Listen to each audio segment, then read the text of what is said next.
Put God first. Put God first in everything you do.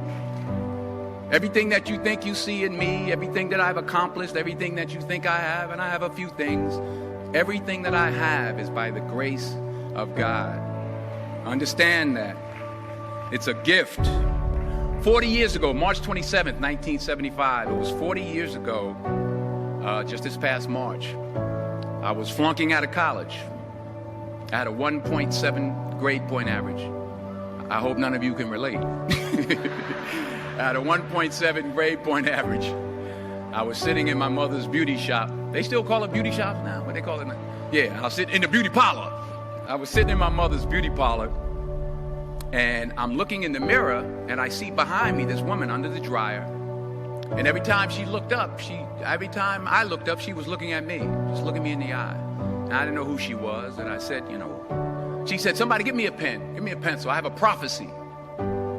March 27, 1975, she said, boy, you are going to travel the world and speak to millions of people. Now, mind you, I was flunked out of college.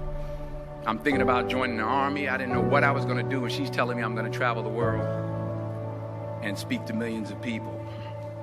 Well, I have traveled the world, and I have spoke to millions of people.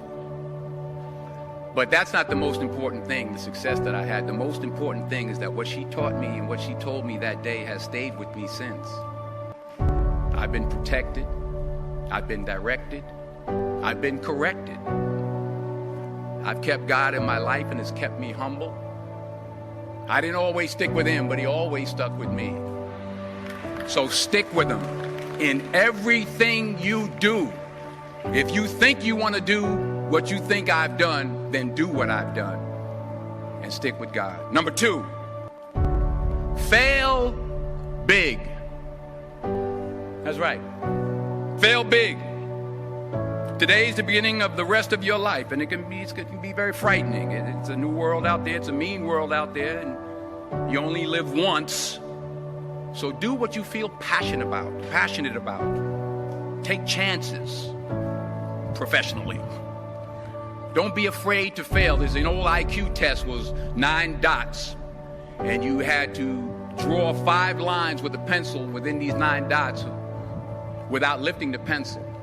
The only way to do it was to go outside the box.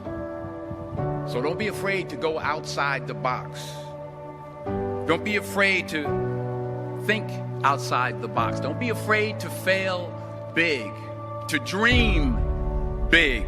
But remember, dreams without goals are just dreams, and they ultimately fuel disappointment. So have dreams, but have goals. Life goals, yearly goals, monthly goals, daily goals. I try to give myself a goal every day. Sometimes it's just to not curse somebody out. Simple goals, but have goals. And understand that to achieve these goals, you must apply discipline and consistency. In order to achieve your goals, you must apply discipline, which you've already done, and consistency every day, not just on Tuesday and miss a few days. You have to work at it every day. You have to plan every day. You've heard the saying, we don't plan to fail, we fail to plan. Hard work works. Working really hard is what successful people do. And in this text, tweet, twerk world that you've grown up in, remember, just because you're doing a lot more doesn't mean you're getting a lot more done. Remember that. Just because you're doing a lot more doesn't mean you're getting a lot more done. Don't confuse movement with progress. My mother told me, she said, yeah, because you can run in place all the time and never get anywhere. So continue to strive, continue to have goals, continue to progress. Number 3, you'll never see a U-Haul behind a hearse. I'll say it again. You'll never see a U-Haul behind a hearse. I don't care how much money you make, you can't take it with you. And it's not how much you have. It's what you do with what you have. We all have different talents. Some of you will be doctors, some lawyers, some scientists, some educators, some nurses, some teachers. Yeah, okay. Some preachers.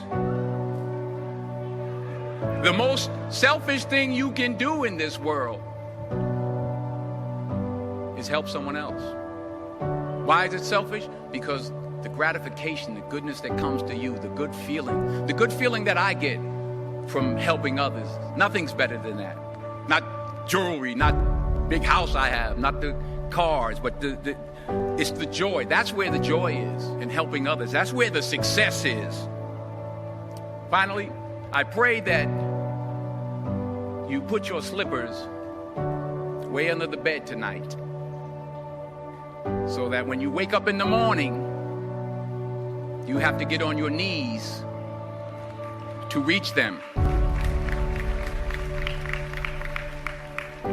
And while you're down there, say thank you for grace.